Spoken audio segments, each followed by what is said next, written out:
Very disappointing that an awful lot of it is so negative. And it's, it was described by the Sunday Herald when it came out in favour of yes as being remorselessly negative. And it really hasn't changed.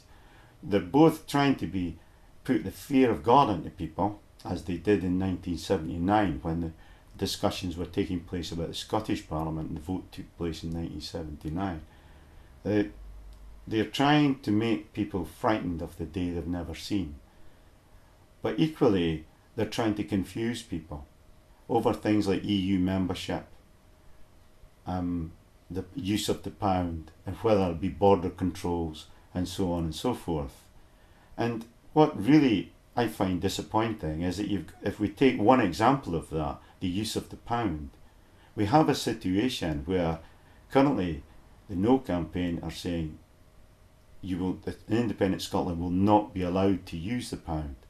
Well, that is not what Mark Carse said, who's the governor of the Bank of England. He said we could use the pound, but there would be certain rules and regulations around that. And people need to know that Mark Carney feels that it's quite a practical suggestion.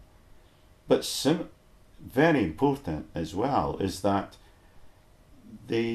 Alistair Darling said in January 2013, when he was on television in a Newsnight programme, he said the use of the pound in an independent Scotland was both logical and desirable.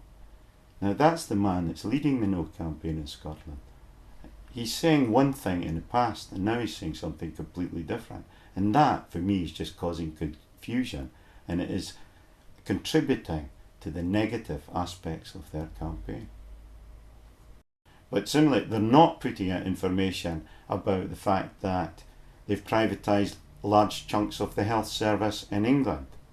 And indeed, that one of our own MPs was responsible for helping put that legislation through in England. And they're not saying whether or not such privatisation in the health service would take place in Scotland if we vote no. Similarly, the bulk of the Scots MPs would vote against the privatisation of health. All of the Scottish Parliament believe that NHS should be free at the point of need.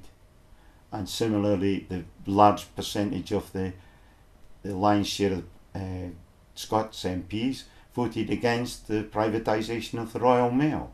And most Scots would not want that, don't want that to continue. What's happening is that we have a market-driven economy ethos from Westminster that the Scots are uncomfortable with, that they don't want to proceed.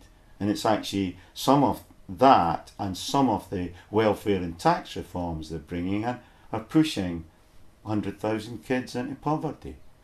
And I just don't think they're being clear enough with people that these measures are in place and that it could affect Scotland in due course if we vote no.